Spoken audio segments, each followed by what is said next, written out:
There's a super chat up there.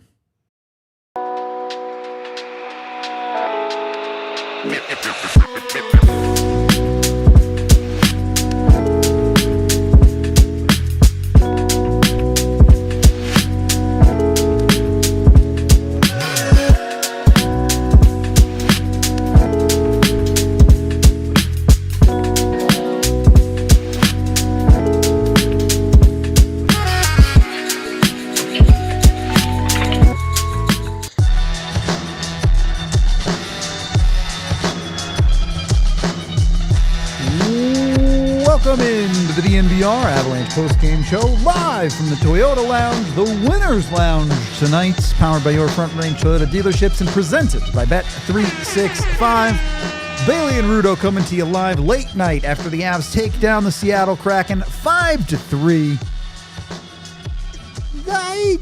This was an interesting game for a lot of reasons for me. I don't think it's far from the Avs' best, but they got the job done. You kind of expected it. Yeah. At least I did. This had all the makings, all the ingredients of what was going to be a gritty one. Yep. For the Avs. And it for large portions of it was. The Avs did have to grind out a lot of parts of this game. There's a lot of things I didn't like, and then there were a lot of things that I liked. And I think in a lot of ways that we'll get into later in the show, the Avs proved the dumb part of my brain wrong. The part of my brain that wants to be pessimistic and criticize the Avs at every possible turn was doing that a lot for portions of tonight. Mm-hmm. And in the end, they were good, took care of business, and did all the things that I was upset about, eventually came through for the Avs and got them the win. And you hate that it came so late in the game, but it worked out eventually. I mean, the power play gets back on the board. Yep. Which I think is the biggest gripe we had for most of this game. Absolutely. Through two periods, oh boy, was I mad. Oh my gosh, was it bad. And I remember you and I talking after the shootout loss to Nashville. It's hard because that power play technically got you in for a to point overtime in that at game. all. Yeah. But in this game, there was no excuse. Yep. Seattle, worst penalty kill in the league. Yeah. If there was going to be a game you get back into it for, it's this one. And not only does Brock Nelson do that, he gets the game-winning goal. On your power play. Two reasons why that goal is wonderful. And it's situations like that. I think you get a Josh Manson firing you up, and I don't want to get too deep in that because we'll get likely to it. Yeah. talk about that. But there's so many things that fired this Avs team up, from being a super tired, super slow, getting beat to almost every single puck in every single situation, to the Avs we know and love. Yep. In some ways, you're frustrated that it had to go there, but in a lot of ways, you have so much confidence in this Avs team that they managed to pull it off, that they deserve a lot of credit for that. We'll get into all sides of it. I do need to hit my 60-second rundown, though, so let's make sure we are going over there first. Look, this was probably one of the worst first periods for the Avs in a while. It really did not feel like they were particularly competitive for most of the first period. Seattle dominated the play for the majority of the period, even at 5-on-5. And yet the Avs still score first. Arturi Lehkonen on a beautiful tip play from that floater, this time from Natchez, though, not from MacKinnon. The Avs are up 1-0 after the first. The second period, Seattle's hard work breaks through. They pick up a couple of goals relatively early in the period as the Avs are scrambling and chasing a little bit. But the Avs get that goal back from Sam Girard's first of the year, finally on the board with the goal category. I believe that marks everyone on the Avs. Nobody does not have a goal on this team. That's crazy. Unfortunately, the Avs penalty kill gives that one back. It is a bit of a fortunate bounce for Seattle, but PK gets scored on. Avs do not waste time in the third period. We'll talk about the Manson situation, but less than 3 minutes in, MacKinnon ties it with a fortunate goal of his own. The Nelson power play goal is the game winner, and MacKinnon, got to keep up appearances, gets the empty netter for a 3-point night. We'll get to the individuals in a little bit. Any team that's not up by at least 3 going into the third period against the Colorado Avalanche should be very scared. Yeah, that's it. It's concerning, and I appreciate the Avs for saving their goal differential in this one just a little bit because the winning by 1 was not sitting well with me. We need to get to plus 60. So that's like a little like first world problem that was kind of solved for me personally today. But three goals. Yep. To none. To none in the third period is a terrifying concept. I don't know what the answer is to the Colorado Avalanche in the third period because they are just dominating teams. And yeah, they get good fortune at times too. That McCarr goal to send that game to overtime you're talking about was maybe a little bit lucky. MacKinnon's game-tying goal tonight goes off a guy's butt. Like, good luck happens. And the Avs have gotten some of that. There's no doubt about that. But on top of that, they also go out and earn it in the third period that I don't see any other team do as consistently as the Avs do. No, and what's really impressive to me as well is when they're not having those dominant third periods, you see stretches in the final minutes where they earn the heck out of it. Mm-hmm. And that's, I mean, maybe just a testament to the way the Avs play, but it's something you can never count them out of, whether it's minute 1 of the period or minute 20. Yep. Like that's just the way that the Avs have proven that they know how to play. They're not a team that you can ever sit and get caught flat-footed with. They're not a team you can ever sit there and say, "Oh no, we're coming out of this with a win." Yep. And surely say that with your entire chest.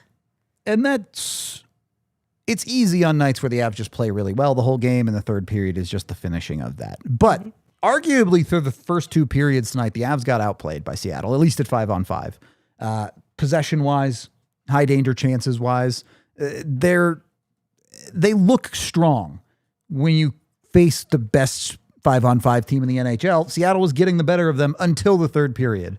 And a little bit of that is the Avs going into the third period trailing. Sure, you expect that team to punch back, but they tie it in the first 3 minutes, and the Avs continue to get the better of possession, continue to get the better of the high danger chances. This is not all falling down to luck like I was talking about earlier. The Avs out Corsi, Seattle, out high danger chance, Seattle, outscoring chance, Seattle, all in the third period. Now, across the game, a little bit of a different story, but when it came down to crunch time, you got it from the Avs. So, yeah.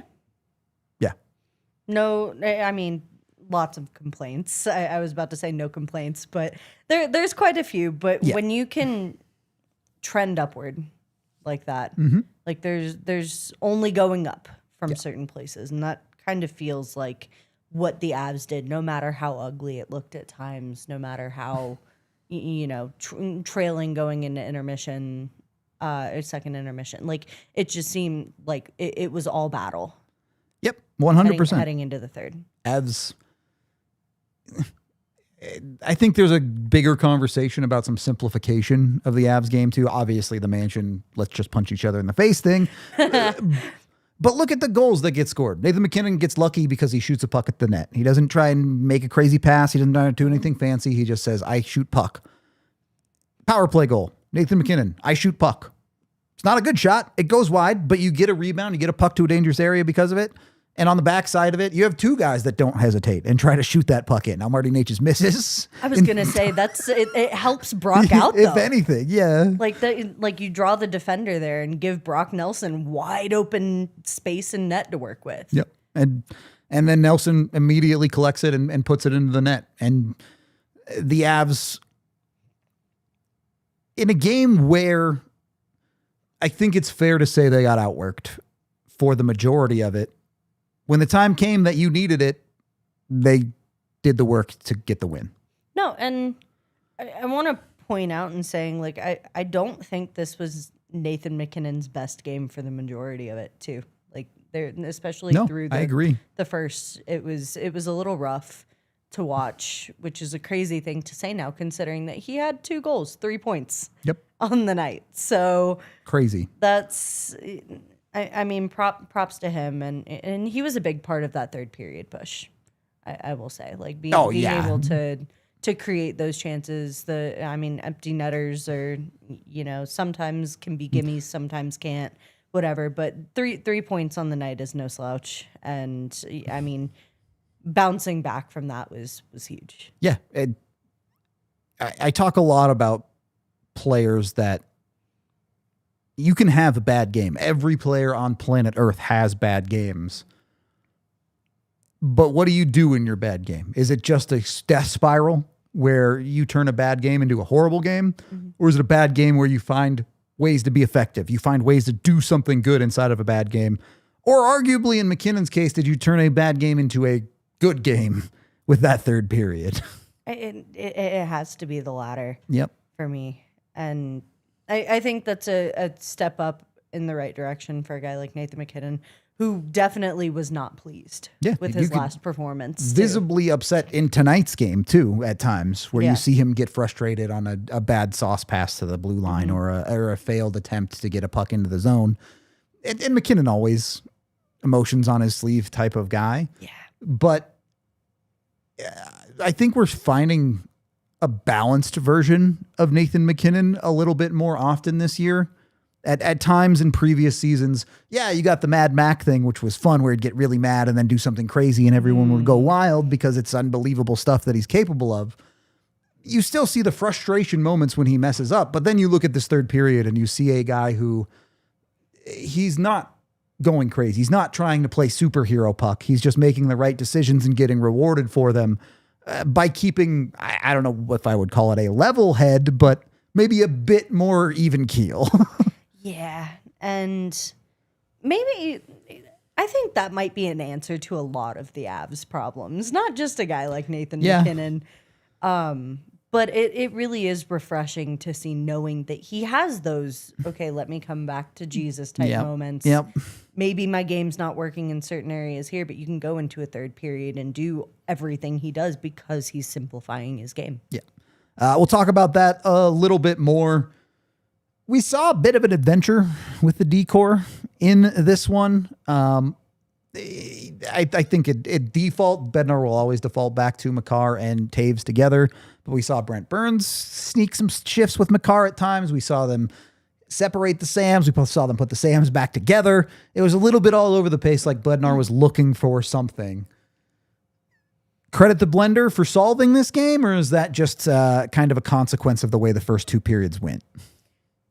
A little bit of both. Okay. I think that's what happens when games start as slow or as weirdly as this one did for the Avs.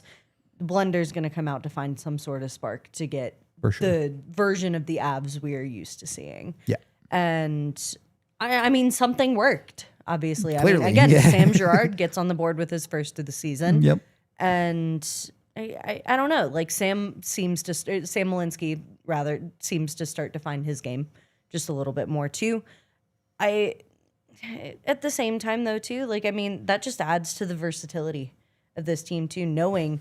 Yeah. I mean, I didn't mind Burns' shift with Makar at all. No, like not at all. I really enjoyed watching that. You see an incredibly physical version of Josh Manson here tonight too, which I think is just a testament to the player that Josh Manson is, not necessarily his partner, but like you see that coming out on any line that he's on.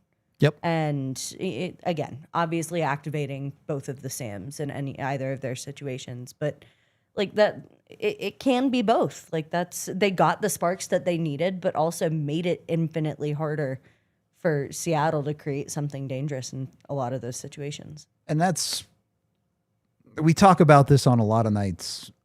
You don't have to play your A game every night. You just have to play better than the team across from you. Mm-hmm.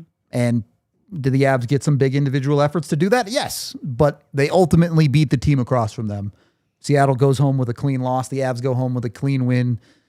And right now, every win the Avs pick up is them expanding on a league-leading lead. The Avs aren't really desperate for points right now. And yet they're 5 away from 60. Ridiculous. Could do that before Christmas. Legitimately, you need 5 points. They don't play a ton over the next week and a half, but you could get to 60 before Christmas. I mean, you've got the time to do it. Like if they go and play dominant hockey for the next 3 games. Yep. Like they could do it, which is insane. Silly. Even if they don't play dominant hockey in one of those games and come away with a point, like they're still the first to 60 before December 27th when they play their next game after Christmas. Like that's crazy to me. Like, oh no, they didn't make it to 60 before Christmas, but they make it before New Year's. Oh God, what a hard life. Right, first world problems for the Colorado Avalanche. That feels like it's all it is for Colorado right now. We do need to take our first break of the show, so let's shout out a few of our sponsors, including Dick's Sporting Goods. Go get yourself over to your local Dick's. Find the hottest apparel. Footwear from brands like Nike, Adidas, Originals, FP Movement, VRST, Calia, and us. You can get DNVR merch at Dick's in the local Front Range area. Go check them out. Find some sick merch. I know we just dropped some new Broncos shirts. You can get in on those. You can get on a bunch of the cool Av shirts. The Marty Party shirts are sick. You got to get one. I'm saying. Marty Party's here to stay. He's here to stay. He's on the contract. You're safe to get one. He's not going to leave. You can also score the best sports equipment out there: baseball, football, soccer, hockey, basketball, golf, and more. They even got tailgating essentials. And if you find stuff for a lower price somewhere else, Dick's will match it with their best price guarantee. So get your gear fast with free curbside pickup at your nearest store, or get easy shipping from Dicks.com, because every season starts at Dick's. Once you've got your Dick's Sporting Goods gear, make sure you're also feeling good about your home. Look, weird stuff going on in Colorado right now. We might be turning the power off because of fire danger and the winds and all this crazy stuff. Have some peace of mind with new built restoration and construction. They're licensed general contractors who can help with any project, big or small. More importantly, they're available 24/7 and truly care about being there for their customers. They offer a bunch of services: fire damage, water damage, mold removal, repair services, commercial projects, and they're true DNVR fans too. They're part of the family, and we're super excited to support their business along with us. So they'll work with your insurance to make sure a stressful process when a issue does come up with your home is as smooth as possible. So when that home emergency hits, New Built Restoration and Construction will be there at newbuilt.com. That's NUBILT.com, or call 720-903-4254 and let them know DNVR sent you. Second period of the DNVR Avalanche podcast. Do we have the 3 stars ready to go? Let's pop it up. Let's have some fun with this one. Star number 3 goes to Nathan MacKinnon. I know we just talked about him a little bit. Look, you could put Nathan MacKinnon as first star every night, but I want to have some fun. I want to give some guys that maybe don't always get the stars a little bit of a look tonight. But I did want to bring up MacKinnon because I was absolutely with you. Through 2 periods of this game, I was over Nathan MacKinnon. I did not think he had it tonight. And then he puts up 3 points in the third period. You talked about it. Sure, one of those is a empty net goal. But this is what clutch looks like. I know this isn't like a huge moment Nathan MacKinnon game where he scores this crazy goal. I talked about this in my review the other day. Yeah, everyone remembers the greatness of the big plays. People don't remember the part of greatness where you grind it out, you go do the job, and you get it done when you need to. And that was the Nathan MacKinnon the Avs got in the third period. Superstar behavior. Yep. I don't know as though there's much else to sum it up other than to say this is what a superstar does. Yep. Any given night, night in, night out, day in, day out, whenever they might be playing their games. Like that is what Nathan MacKinnon or guys like Nathan MacKinnon do. Simple as that. And it's even crazier to think about when you sit here and consider that this is a 70 goal pace for a guy like Nathan MacKinnon. He keeps casually doing it every day. I'm like, he's not going to keep doing it. The 70's not realistic, and then he does. Yeah. Like you wonder if this is about as good of a peak for career for his shooting. Absolutely. Yeah. Like this is gotta be one of the best paces he's ever carried through his career for this long. Yeah, it's outrageous. And yeah, an empty netter does help with that a little bit, but a goal is a goal. Yes, they all count the same. Yeah. Counts on the score sheet. It's a point in his name. Half the goals Wayne Gretzky scored might as well have been an empty net in the 80s with those goalies in there. So come on. Fair, But no, that's as much as we love to kind of glorify it and sit there and consider those crazy stats. Like that's just what Nathan MacKinnon does. Straight up. He's too good Period. Like there's no follow. He is too good. Yeah. Stop. Full freaking stop. Second star goes to Mackenzie Blackwood on this one. Okay. I wanted to talk about this because this is not your usual Avs game. The usual typical Avs game that a goaltender gets a star in. He gives up 2 or less and he faces somewhere between 20 to 28 shots. Really doesn't have a crazy workload. Doesn't have to do anything ridiculous. Blackwood makes multiple fantastic saves tonight, ends up facing 37 shots total, stops 34 of them, and you look at all 3 goals against, and there's nothing he can do on any of them. No, and looking back at the first period, he's the only reason Absolutely. the Avs come out of that with any with sort a of lead. life. How? Yeah. Like the Avs did not deserve a lead after that first period. Yeah, and hats off. Yeah. Credit entirely to him, and as much crap as we've liked to give Bednar for his goaltending decisions, like they're both rolling right now. And I loved what MacKinnon said when I asked him about it the other day, and saying like it's not something you think about necessarily too, but for us, I feel like it's super easy to look at that and say like, how could you not think about that, especially when he's pulling out performances like that in the first period that quite literally save you from going under. Completely different game if the Avs don't get that of Blackwood in the first, let alone quality through the rest too. He stops a penalty shot in the third period of this game. I mean, did it hit the posts and not him really stop it? Maybe, but he had the net covered. He takes up the net. He does what he needs to do. Also, the puck did not go in the net. By the way, he stopped 2 penalty shots this year, by the way. Can we translate that into the actual shootout? That might be asking a little too much. I know. Don't get too greedy over there. If, for whatever reason on the penalty shots, everyone just shoots it either into him or wide, and then in the shootout they try a move and he bites every time. He's a big scary guy during the game, apparently. I guess. Whatever's working for him, keep that magic working. I'm absolutely here for it. And then the number 1 star of the game, Josh Manson. Okay. I wanted to save this conversation for here. One, I think everyone in the league besides Seattle got a little bit of joy out of him punching Mason Marchment in the face, because Mason Marchment is a pest and nobody likes him. I'm sure you'd love to have him on your team, but he's not on your team. You don't like him. And 2, you could see a discernible difference in the Colorado Avalanche after that tussle. And I know Brent Burns is involved in it as well, and that whole line out there is a little bit involved with it. But the Avs, it felt like they'd gone through 2 periods without a ton of jump. Mm-hmm. And maybe they would have had it in that third period anyway. But Josh Manson takes a little shove from Marchment, says, "We're not doing this, buddy," and gets the Avs going in that third period.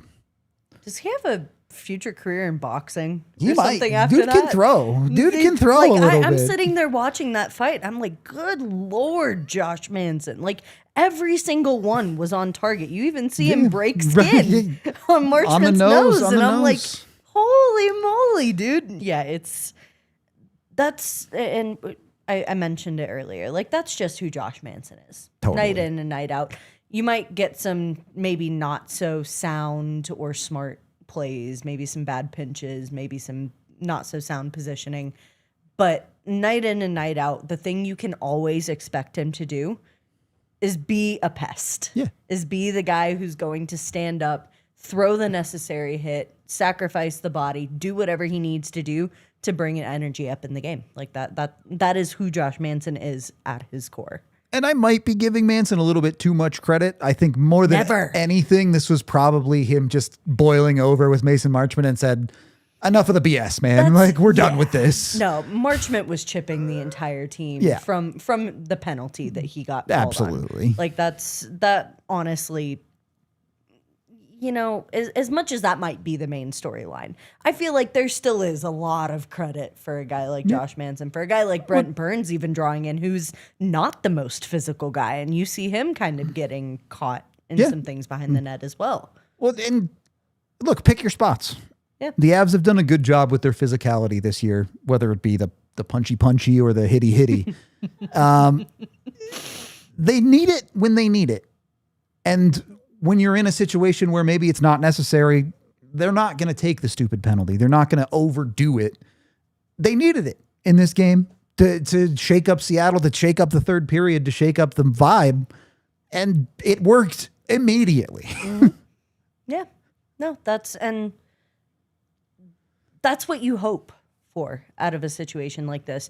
And the Avalanche needed whatever they could get. Exactly. Like, you take it from anywhere. Right. No. And I mean, it's poetic, I guess, that you get it from a guy like Josh Manson, who's supposed to give that to you in a game. Like, I feel like we've talked at least over the last 10 games or so about finding a spark plug, finding the guy who's going to give you some sort of edge wherever you might be able to find it, whether that's a certain highlight reel play on the ice or getting into a kerfuffle with somebody behind the net. Like, that was Josh Manson tonight. Yeah, absolutely. Not everything has to be a highlight reel goal. You can get into it involved in that way. There's a couple other players I want to talk about getting involved to do it that didn't necessarily make the third stars, but were great. One of those being Gabe Landeskog. Yeah. And did Landy have a great night tonight? I don't know if I'd say that. Maybe some opportunities coming off his stick in the middle of the ice. You'd like to end up in the back of the net. Maybe the execution wasn't quite there. But again, when the chips are down, who's out there? Late in the game, as protecting a lead. Puck looks like it's certain to be an icing. Gabe Landeskog on the Rockets. Right. That knee must be feeling pretty good if he can just take off up the ice to win that race. No, and on that same play too, he goes down on the in the boards, right. Like on the other side and he's of the the ice. first one up. Like. Right. No, like, and that's it's so impressive because, I mean, he's been asked about it constantly this season. Bednar's been asked about it constantly this season. It is a huge surprise and such a great pleasure that we're getting this version of Gabe Landeskog. Yeah. And yes, slow start to the season, which is completely understandable, but still mechanically really, really good. And we're only seeing that grow. Yep. Big E used to use this phrase that it's everybody pulling in the same direction on the rope. And that's what you're getting from the Colorado Avalanche this year from top to bottom on the lineup. Yeah, no one's perfect. People make mistakes, but when you need a play from Josh Manson to beat up a guy, you get it. When you need Gabe Landeskog to step up and be the captain of this team, whether that be emotionally or by making an actual hockey play, you get that out of Gabe. You get the extra power play work on the practice the other day from Gabe leading that. And then everyone in between. Gavin Brindley can be a spark plug for this team. Your defense is... I think it's the best in the league, to be honest, but you're getting quality out of your defense, even on a night where you're like, hey, Sam Girard, kind of rough in front of his own net on that first goal, doesn't really do anything. And he gives you that goal back on the other end of the ice by making a nice play. Yeah. No, that's, oh gosh. I think, and I hope I'm not speaking out of turn here and saying, like, it really, having him back in this locker room on the ice. It's huge. It's huge. There was a huge hole. And you're seeing that in maybe a more emotionally mature Nathan MacKinnon. You're seeing that in Gabe Landeskog amplifying a lot of these other leadership voices around the room too. Like, it's not just Landeskog. No, of and course, he will refuse to yeah. take any of that credit, which rightfully so. But knowing that he's amplifying those voices, knowing that he is a spark plug for the other guys in the room as well, knowing that he's that spark plug for, being that, emotional, like, let's settle down here, always saying the right thing, always doing the right thing, always has the right point of action. It is, again, talking about who guys are on this team, it's who Gabe Landeskog is. It's... Look, I think we all knew it was a hole in the previous 3 seasons, not having Gabe Landeskog there. Certainly some of you knew it was as big as it's been, but I think for me, it's crazy how much of a difference he's made this year. Even in first 10, 15 games, nobody loved his game. It wasn't perfect. There was a lot of offense that you wanted to come there, and that offense has come back to some extent over the last 20 games, but his presence really does change who the Colorado Avalanche are. And let me just remind everyone too how out a lot of, reporters and broadcasters A and lot of people believed he was never going to play again. Well, not just that too, but heading into this season where Gabe Landeskog makes this huge return in the playoffs and is slated to return to the season, and everybody is out on the Colorado Avalanche, not doing enough to be a competing team this year. How's that working out for you? Yeah, right?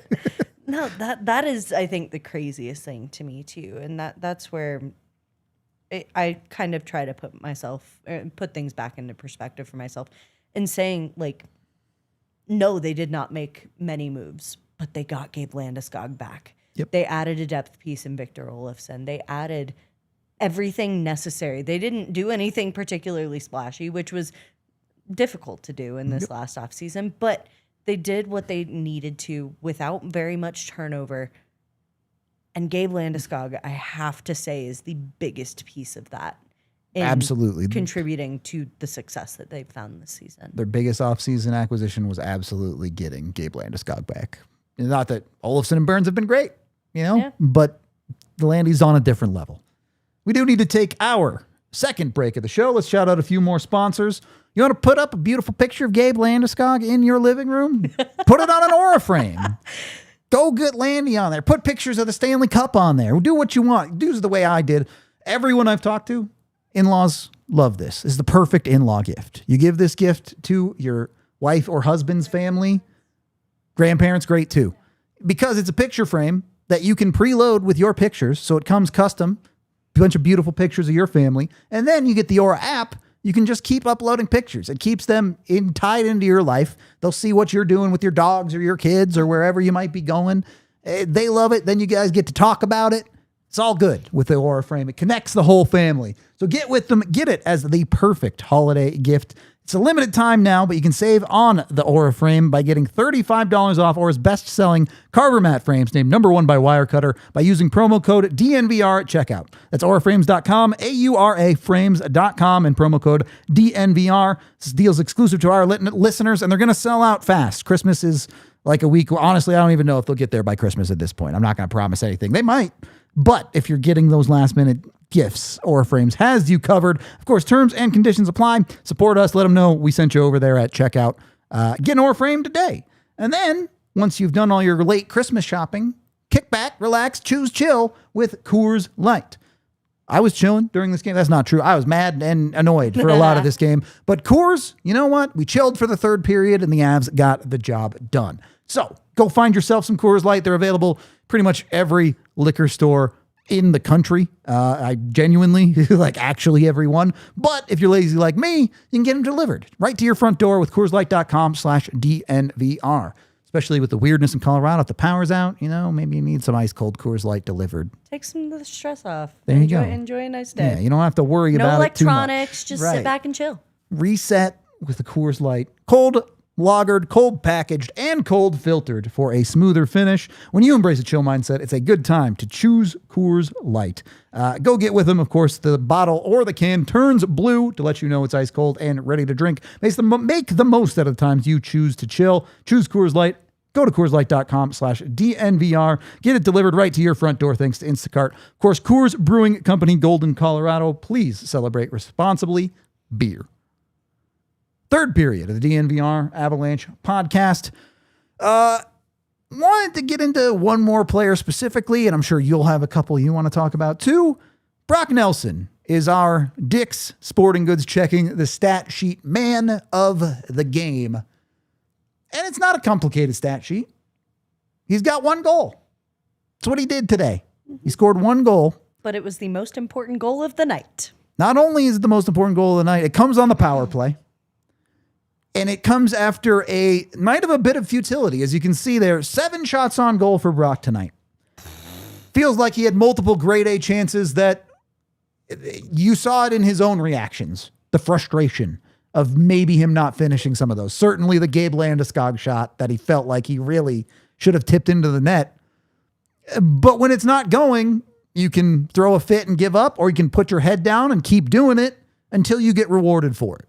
And that's what Brock did. 7 shots on goal is just stupid and silly. And I say this fully well insane. Like, it's really difficult to outshoot Nathan MacKinnon, usually. Like, Yes, he's generally, it it is really difficult to beat Nathan MacKinnon in shots. And he tied for second with 5. The other 5 coming from Gabe Landeskog.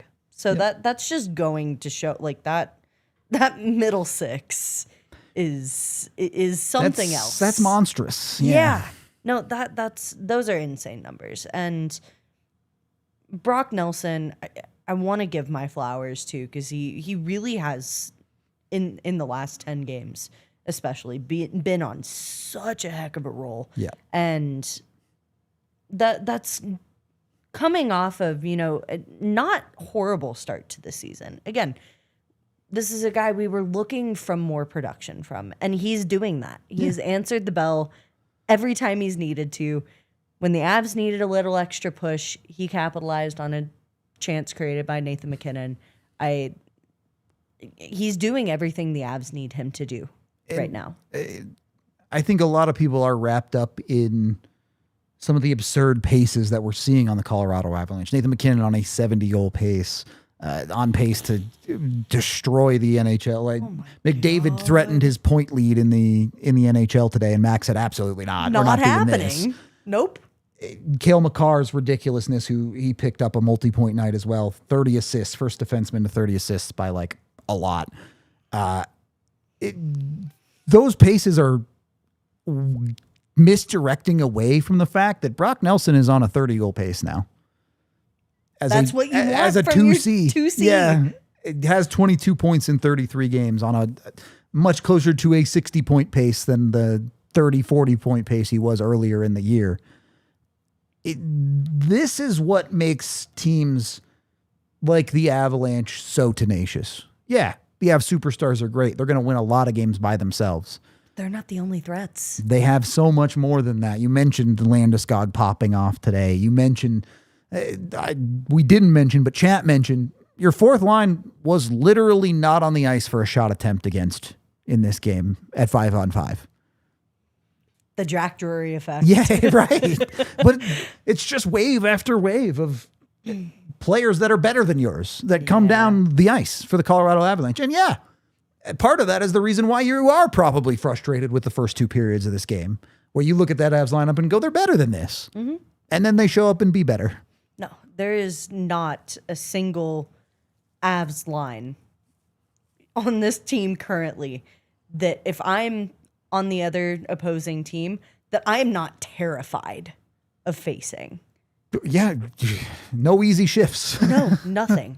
And like that's you get a Jack Drury, Parker Kelly type line that is one of the most difficult to break through defensively. Mm-hmm. And not just that too, but you get dangerous moments from a guy like a Jack Drury, like a Parker Kelly too, offensively, which the double-edged sword that they are. Yep. Just impresses the heck out of me. And it's so much fun to watch. It's really exciting. And I love that is, the 4-headed monster that this team is choosing to be. Can we count the D pairings too? Does that make it 7 heads? 7 heads. In some ways. That was going to be a guy that I kind of brought up next. Was I know we kind of mentioned him finally getting on the board, but a Samuel Girard. Yeah. A lot of this game shows, I think, the tenacity and the perseverance of the Colorado Avalanche. And Sam Girard exemplifies that in the... Okay, Brock Nelson was having a good game and the puck just wasn't going in for him. Mm-hmm. You can feel like you've got a little bit of juice on that. Sam Girard is directly at fault for the first goal against the Colorado Avalanche. Obviously, there are other mistakes there.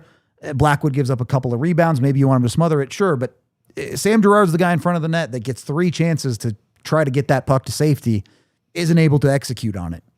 And that's what's so impressive to me about a guy like Sam Girard is he's had a couple moments like that this season where... If you think he's going to be good in front of his own net, you're asking for something that's not going to exist. That is not Samuel Girard. No. Like, that is not the kind of player you're going to get. And I say that with a lot of, appreciation for what he does otherwise, too. Absolutely. That goal that he scored tonight was great. Beautiful goal. He picked his window and shot it, and it worked out. But that's the kind of player that Sam is proving to be. Like he's proving his puck moving ability. He's proving his ability in the offensive zone. And in a game like tonight where you really needed some more of that defensive production, you got it from him. Yeah, that's the player you're getting it from. And I want to reiterate that there is not a single player on this Avs team now that does not have a goal. Yep. Sam Girard, officially, all of them. Every single one has at least one goal. And I mean, what a way to get on the board here tonight. It gets the Avs back into the game after a second period where you give up 2 goals. You went from leading to trailing. Mm-hmm. That one gets you back in the fight. You give up another one. The Avs just kept getting themselves back in the fight. Mm-hmm. Sam Girard, one of the reasons they were able to do that. And there's just no quit anywhere in the lineup. We are 33 games into the season, and the Avs quit on maybe 1 game this year.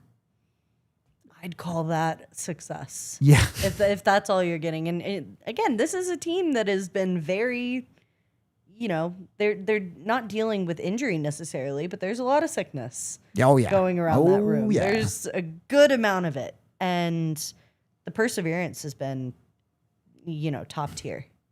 Speaking of which, Marty Necas, 2 assists tonight, back at the top line, looked pretty darn good.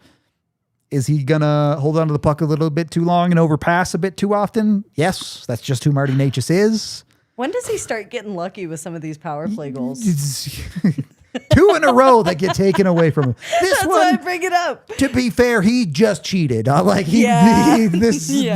world where that one should have counted. Nope. What was so funny to me too was that he was very adamant. He was like right in the ref's face. I can't say I've had the pleasure of watching Marty pretty closely for most of his career, and I have never seen him get that heated about a goal. And I do think some of that comes from the pressure on the Avs power play absolutely. They needed one to go, and one win. I know I'm moving away from Necas here a little bit, but I did want to circle back around to this power play conversation because I was trying to find reasons to be mad at this power play tonight. The Avs were giving me some. The Avs were giving me some, but then they scored on the power play, and it won them the game. Mm-hmm. You go 25%, which if the Avs have a 25% power play, you are happy with that. Mm-hmm. I have to keep telling myself that because I should be happy. Ultimately, when you look at the entire game, I think you should be happy with the Avs power play tonight. You had 2 good ones that goal gets called back. You couldn't get one to go. Landy has a great opportunity. Not good enough for a power play that's been as bad as the Avs to say you had 2 good ones. No, but the 4th one breaks through. Yeah. No, and that's, if you can sit here and say that this team has something above a 20% power play, it's not great. Get to 20. I'll take 20. I will take 20. That's anything is better than what they are currently producing at. Yep. And I mean, it's really nice to see them break through on that tonight. Yep. I mean, last opportunity they broke through on was Cale Makar finally getting back on the board after a million games. And that's the difference. The Avs scored that power play goal to get them there in Nashville, and it felt like BS. Mm-hmm. It felt like the type of goal that it's technically a power play goal, but does it really showcase that it doesn't feel like your power play isn't getting better because you scored 6 on 4 in the dying seconds of a game. That's not evidence of fixing it. Mm-hmm. Tonight ended up being evidence of fixing it. Yes, the good ones, but you scored. And I think that's the most frustrating thing, even for a night like tonight too, is you get that full practice yesterday, which I guess is 2 days ago. By the way, happy birthday! Thank you. Yes. But you get that full practice, and they spend so much time working on that power play, focusing on the new additions and the new changes and things like that to maybe find some sort of spark with this man advantage. And I mean, I'm sitting here looking at this power play tonight, and I'm not seeing any of those changes. Yeah. But I'm seeing something. There are some parts that look dangerous. There are some things that look, like they could work. But those implemented changes that you're seeing being practiced aren't necessarily being used, and it doesn't work. And nothing converts until that fourth chance where you're maybe seeing some of that come to life. Finally. Yeah. and look, Seattle gets lucky on their power play. A puck that bounces in off of Brent Burns. Nothing you can do about that. The Avs power play has not been good enough to earn the luck. They're not going to get the bounces with the way their power play has been. They're going to have to go out and do the hard work and get rewarded for it that way. And so when you see the Natchez goals get called back, when you see Landy kick a puck off of Nelson that ends up going over the net, it just feels like you're stuck in the cycle. And getting a goal like the one the Avs did tonight is finally something. It's not the Makar goal, right? It's this one you're like, okay, this feels like this could be the start of them getting out of this ditch that they've been in for a long time with their power play. And somebody in chat brings up a great point too. It is the worst penalty kill in the league that you're doing this against. So that's why you had to have it tonight. Right. And so that's I guess the direction that I'm going in is this a fixed power play? Are we taking anything we can get at this point? We're not calling it fixed, but you have to start fixing it somewhere. Make this the starting point of that fixing. Yeah. That's where I'm at with it. We do need to take our last break here to shout out some sponsors. You guys also got us over 100 likes. Appreciate that. We'll do some birthday winner shots in a minute. Our sponsor today is Game Time. One of our many sponsors, I should say. You can go get yourself tickets. Colorado Avalanche, a quick stop in Seattle. They're coming back home. You want tickets to that game? Go to Game Time. You want tickets to the games leading up to the Olympic break? Go to Game Time. You want games to the playoffs? Go to Game Time. Whatever it might be, Game Time has the tickets. Not just hockey, too. Basketball, football, pretty much every sport under the sun. Hell, you can probably get tickets to the Olympics on Game Time if that's what you want. Also, concerts and theaters. It doesn't even have to be sports. Game Time has it all, and you'll get the best prices with Game Time, whether it be their last-minute ticket deals, their section selector, or you can just search for the tickets you want. The Game Time Picks feature will filter out the junk and only show you the best tickets for the best price. So get with Game Time today. Download the app. Use code DNVR when you sign up to get $20 off your first purchase. Of course, there are some terms and conditions that apply, but if you download the app and use DNVR, you will get that $20 off. So swipe, tap, ticket, go. Download the Game Time app today. Once you got your tickets through Game Time, you're going to need a way to get to the game. And that is where Toyota comes in. The official vehicle of DNVR. We're in the Toyota Lounge right now. Also the official vehicle of the Colorado Avalanche. So they've got you covered on both sides. With that, Toyota has a vehicle for everyone. Trucks, SUVs, sedans, crossovers, hatchbacks, coupes. Those are all the types of vehicles I know. I'm not going to lie. I'm not a vehicle guy. Whatever it is, though, 17 different models with all-wheel and four-wheel drive, like the Epic 4Runner. It'll keep you on the roads. Hasn't been too snowy, but it also helps with the wind, low-key. Driving in the wind is not fun. No. Toyota makes that easier. And they have more low and zero emission vehicles combined than any other automaker with 16 different hybrids, including hybrid trucks like the Tundra iForce Max. Save a little bit on your commute that way. Visit your Front Range Toyota stores, including AutoNation Toyota Rapids, Centennial, Corwin Toyota, Boulder, Groove Toyota, Littleton, Mountain States Toyota in Denver, Stevenson Toyota East Aurora, and Stevenson Toyota West in Lakewood. Again, the official vehicle of DNVR is Toyota. Let's go places. Final period of the DNVR Avalanche podcast here. Avs are good. Sums up a lot of this season, I think. Yeah. I feel like that's a pretty all-encompassing way to put it. Obviously, we have to go into a little bit more detail than that. Yeah, thank you for all the birthday wishes, chat. I do appreciate that. Not quite my 21st. Yeah, my 34th. Same difference. 21st with a couple years of experience. Yeah, just 13, you know. I'm a teenager again, if we're not counting the first 21. So... Fair. Okay.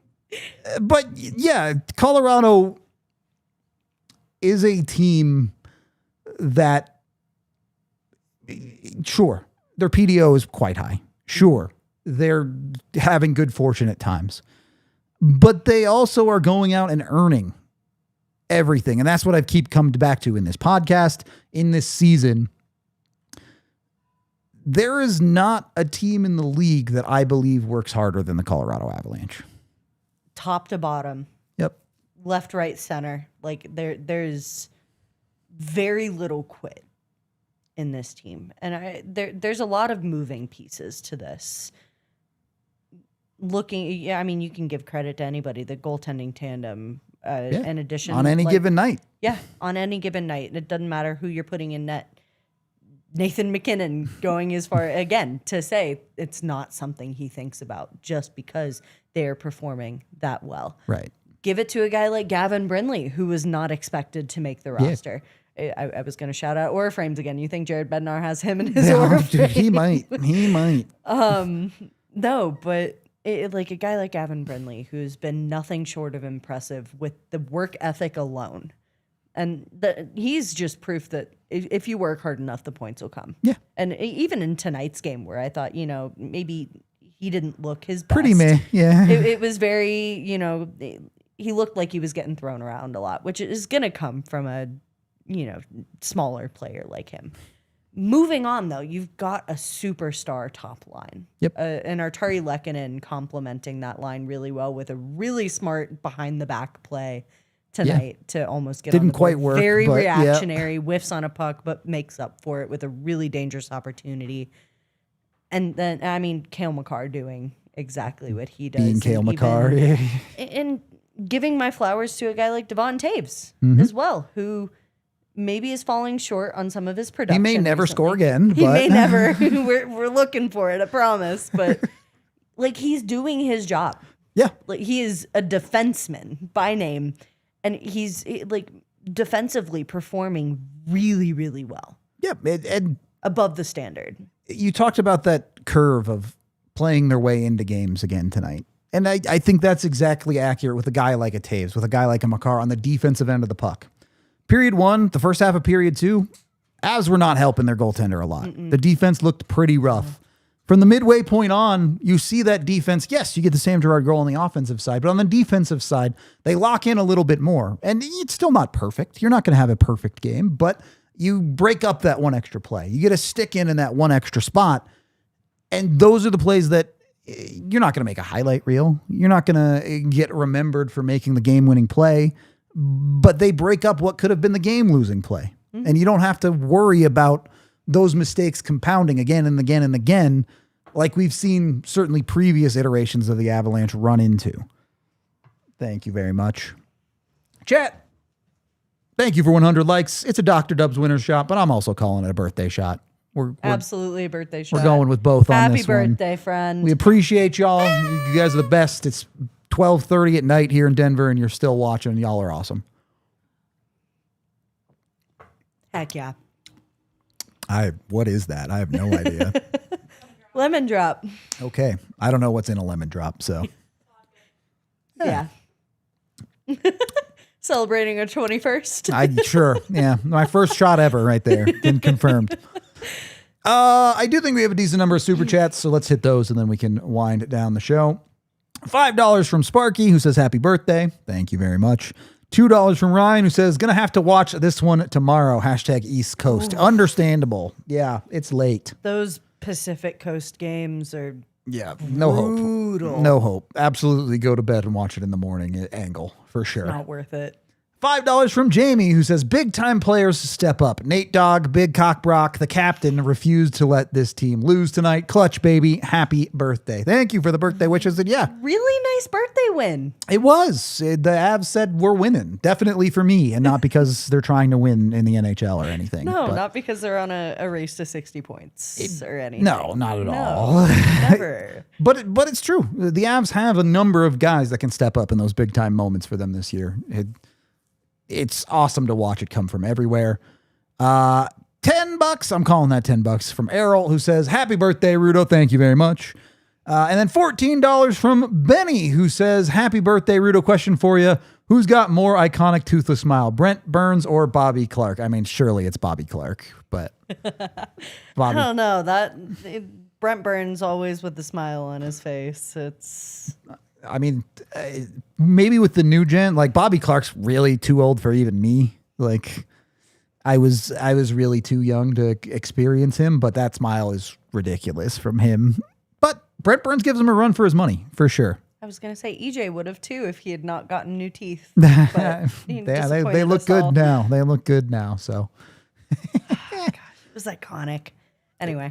Anyway, thank you for the super chats. Appreciate you. You guys got to give more if you want me to do something with my hair, though. It's not enough. I see all y'all saying toner fund or like diet abs colors or whatever. If you guys give enough, I'll do it. He's shown that he will do anything. Yeah, I was willing to do this. I'll do more with it, but the super chat's got to be enough. That's the rules on that front. As we are winding down the show a little bit here, I did not tell you to make this, Tiff. Do you happen to have the 10 games? Hell yeah. Look at Tiff on top of it. On top. The Avs, undefeated so far in this 10-game stretch, by the way. Just casually 3 games in. 3-0. Not bad. Not bad at all. And in looking at 10-game segments, trying to the way that Bednar does, is about as good of a start as you can get, especially considering some of the talent headed your way here in the next couple. Yeah. That's, Winnipeg, take with that what you will, but a Minnesota Wild who just got their own. The Quinnesota Wild now, I think, yeah. Who just got their own star defenseman. Vegas, Carolina, LA in their own right. It's a murderer's row. Like Carolina, one of the best teams in the league, multiple divisional opponents. Winnipeg, sure, they've had their struggles. You should probably beat them, but you could just get Connor Hellebuck if he's in. Utah, always a team that plays the Avs extremely difficult to the Avs for whatever reason. You're going to have some hard games coming up, which the Avs are crazy. Maybe they just win them all because they're that good. But, another 10-0 stretch, right, I'll take it. Right. Not off the table, but you've made hay while you could in this 10-game stretch. You've won these first 3 games. You've set yourself up to absorb. You're probably not winning all of those. You can take a loss or 2 and it won't feel that bad. No. And the thing for me that's going to be, I think, somewhat showing this team is where those losses come. Yeah. Because I am not naive enough to expect 10-0 stretches every single 10-game segment or every 10 games. Yeah, it's really not realistic. And the fact that the Avs have done it once this season is already an insane stat for me. Yep. But in looking at the gauntlet of a schedule that is kind of up ahead for this Avs team, it really truly is going to be telling of where exactly those struggles come from. And even taking into an account a game like this, where they do struggle in the first period. They struggle a little bit in the second, head into the second intermission, down and under, and then come out and dominate in the third. I am really interested to see how they handle a Carolina, how they handle even a St. Louis, who maybe is not the best team in the league, but they're going to play you hard. You've seen what they've done against the Nashville Predators. Yep. They've shown that they can win against anybody, but they can also lose against anyone. Absolutely. And that is a really important part of this 10-game stretch. It is. The Avs are going to have to keep working and keep getting through not just the easy teams, but you're playing the tough teams too. You mentioned a Carolina. The Avs have played Carolina once this year, but it's hard to take a ton out of that game because they just blew the first period and spent the entire game clawing their way back into it. What does it look like on an even playing field when those two teams go at each other? Yeah. What does it look like against a Minnesota, a Vegas? The Vegas game is weird because it's the same day travel game and it's always stupid. But the other side of that is the Avs get a ton of rest in this stretch. They're about to have 2 more days off right now. You have the Christmas break coming up next week. They're set up to have the legs if they want to play the way they're capable of. They could speed bag some of these teams, certainly play with the pace that we've come to expect out of the Colorado Avalanche in a way that I don't even want to say we haven't seen. They've done it regularly this year, but the rest, that little bit extra juice that the Avs should be able to get over the next couple of weeks, you'd like to see it show up. Absolutely. And just starting immediately too. No practice tomorrow as they travel back home. Yep. But they get a full practice in on Thursday. Yep. And while that rest is really, really important, especially for this being maybe an older team than most in the league, I think is super important when they're able to get those full practice days in, whether it be an optional. Like this has been a really, really, I don't know, the respect in this team, the trust that not only Bednar has in his guys, but the trust that the guys have in each other. Yep. Too. Like you see in Nathan MacKinnon, who is very, very quick to take those optional days and run with them. Yes. But he's still coming out and doing what he does, putting up a casual 3-point period. I won't even call it a 3-point night. Like a 3-point period and doing what he does is insane for a guy like, maybe not insane for a guy like Nathan MacKinnon. I'm still going to call it that. But doing what he does, and given the amount of rest he's been given, the amount of leash he's been given, I think is super important. And as long as they continue to do that over this 10-game stretch, I mean, that's going to make or break this team. Yep, we are in overtime here. The conversation continues online at thednvr.com. The Avs are so good that they haven't needed a ton of practice. There's not really a ton of things to fix. Not that they have much time for it in the last little bit. But now you have a couple of real practice days. I'm not 6 skater optional nonsense. And you presume they'll work on the power play again. You presume they'll look at some of their weak points and they can improve on them, or at least nail down what the expectations are of a system with those practice days. And if the Avs start fixing things, we already think they're dangerous now. They're not broken, and they're repairing the power play. They're repairing maybe some of their defensive lapses, whatever it might be. The sky's the limit. We're already in like statistical anomaly space of a team starting as good as like the Colorado Avalanche. Stratosphere is already, space is the next stop here. So yeah, Avs to the moon, I guess. That's where I'm at. That's not attempting to put any more pressure on this, but that's the expectation. Yep. The way that they are headed right now. The fact that we are talking about a team that could hit 60 points by Christmas or even by the new year is it like that. That's the expectation that they've set for themselves, for fans, for the community here in Denver. Like one of the best, if not the best team currently here in Denver. Like it's really exciting stuff to watch. It's great. Hey, somehow they don't have the longest winning streak this season because the Broncos have won 11 in a row, but that's an anomaly. They also season. have the same amount of regulation losses as the Broncos in December. Who's better, the Broncos or the Avs? Let's have that conversation. It's the Avs. It's not close. It's the Avs. That's all I got, Bailey. Any final thoughts on this one? Nothing from me. Sick. Let's get out of here. Go enjoy today, I guess. It's in honor of Rudo's birthday, there you everybody. go. Everyone have a good Wednesday for my birthday. We will be back tomorrow with an off-day show. Come tune in. I think, conversation. Has the NHL reached a turning point? We've seen some teams making some decisions about things. So we'll have it around the league show. We appreciate y'all. This has been the DNVR Avalanche Postgame Show presented by Bet365. We all silly like the mayor.